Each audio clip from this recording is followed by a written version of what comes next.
welcome back to Magic City Morphs. We hope you guys are doing good. I know we haven't put out a video in quite a few days, but that is because there's been, yet again, a lot going on, and I've been planning on what to talk about in this next video.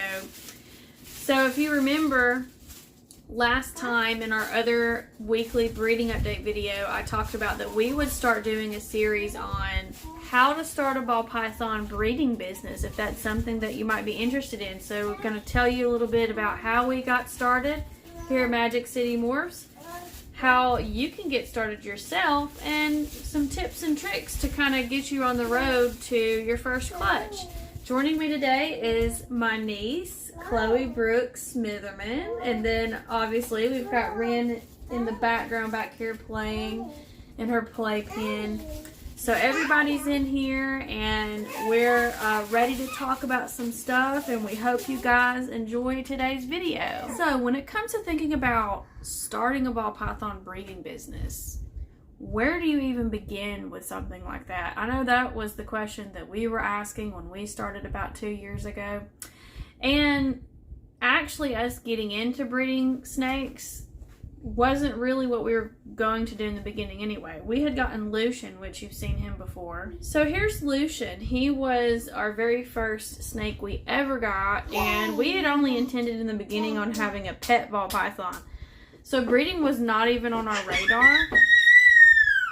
And it wasn't until later that we actually started looking into everything and discovering all this stuff about the different morphs and things like that, and became really interested ourselves in doing this as a hobby. That's kind of how it started out, as a hobby. So yeah, Lucian was our very first ball python. We started looking into all the different morphs and discovering how many different combinations with colors and patterns there were.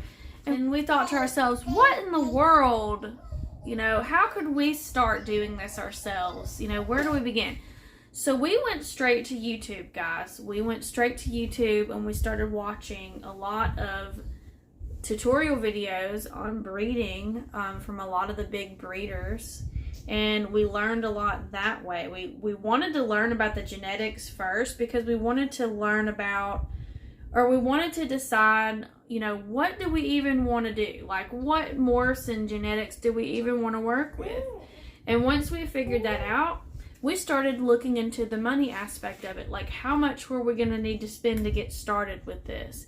And I think that's really one of the most important things is, you know, do you want to get straight into recessives right away, which is going to cost you some money up front if you don't go the route of using heterozygous snakes. But even if you do that, you need to really make sure that the snakes that you have in your collection are 100% heterozygous so that you actually get some visual recessives out of your clutches. But if you're going to go with the visual recessive parents, you know, that's going to cost you some money depending on, you know, if you're going to go for the base clown morph or base pied morph. Like, when you start adding other genes stacked on top of a lot of those recessive morphs, it's definitely going to get more expensive. And then you've got to decide, do you want to start out with hatchlings? Do you want to raise some hatchling parents up? Or do you want to go ahead and buy adults? Do you want to go ahead and invest in adults and go ahead and start your breeding process quicker? Now, that's kind of what we did with Priya here. She was our first adult that we bought, and she is the mother to our very first clutch we had, which, if you remember, was 13 eggs. So this was an investment that we made. She was $500, not that much. She can make bales, so that's a plus. She doesn't carry any recessive genes, but she was definitely up to size, and she was ready to breed, so we were able to get started with her very quickly. Once you've decided kind of what genes you want to work with, you know, go on Morph Market, look at the cost of everything. You know, start thinking about what you're willing to spend, what you can spend, you know, because that's really, really important.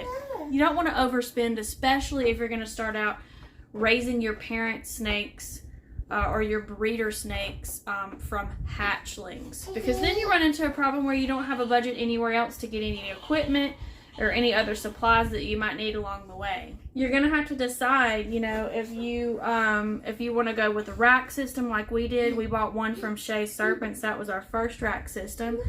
There's a lot of racks that you can purchase at shows and things like that. You can do DIY racks. There are plenty of YouTube videos on that where you can take wire racks and you can actually put individual tubs on those racks, and you can use reptile heat cable, reptile heat tape. You can literally make a DIY snake rack. Or you can just keep your snakes in individual enclosures or individual tubs. And then, but once you do have babies, you're going to have enough housing for those first babies you're going to get. And especially if you plan on producing more than one clutch in one season, you're going to have even more room for those babies, because you may be keeping those babies for 6 months to a year. Maybe you may not find homes for all of them right away. So that's one thing that you really do need to keep in mind when it comes to that. Don't get too in over your head when it comes to how many snakes you have, how much you have to take care of. You don't want to have a problem with your overhead. So that's what I want you to remember. Don't spend too much money up front. Really do your research. Watch a lot of these YouTube videos. And then definitely when you get to where you are investing in your snakes, investing in your equipment, start really watching videos on incubators. Start really looking into that process, because you really need to know how to set up an incubator correctly if you're going to do a DIY incubator. Or, if you're going to buy one, that's going to be very expensive. So you have to remember that. It's going to be very expensive if you do buy a ready-made incubator. So yeah, those are just some tips from me. Obviously, we've only had 2 clutches so far. We've been working on more, but none of those females have laid yet. We're still kind of waiting on that. We may have to start pairing them again with Falcor, so you're going to have to stay tuned for that. That will be talked about in our next weekly breeding update. And so we're going to be doing a little bit more every other week on starting a ball python breeding business. We're going to get a little bit more in depth. But those were the main things I wanted to talk about today. I wanted to talk about looking into the genetics that you want to work with and looking into your budget. What can you spend? What is safe to spend? Getting everything you need starting out before you even begin this breeding process. So we hope you enjoyed today's video, and we will see you next time in our weekly breeding update video. If you haven't already, please like and subscribe. Also, if you haven't already, please follow us on Facebook, Instagram, and TikTok. We post on Instagram and TikTok daily, so you can catch us over there. And we do our YouTube videos every 1 to 2 weeks.